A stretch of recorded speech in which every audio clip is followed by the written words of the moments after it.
আসন্ন জাতীয় সংসদ নির্বাচনে চট্টগ্রাম ১৬ বাঁশখালী আসনে রাজনৈতিক উত্তাপ এখন তুঙ্গে।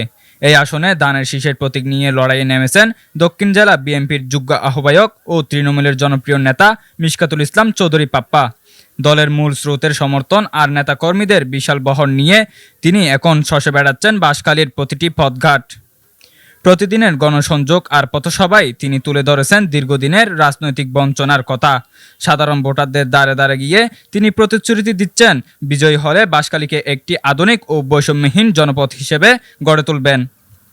প্রচারণা চলাকালে পাপ্পা বলেন, বাঁশখালীর মানুষ ধানের শীষের অপেক্ষায় প্রহর গুনছে। যদি সুষ্ঠু এবং নিরপেক্ষ ভোট হয় তবে ধানের শীষের বিজয় কেউ ঠেকাতে পারবে না। তিনি আরও দাবি করেন, দলের শৃঙ্খলা রক্ষা করাই তাদের মূল লক্ষ্য এবং তৃণমূলের সকল স্তরের কর্মী এখন তার নেতৃত্বে ঐক্যবদ্ধ।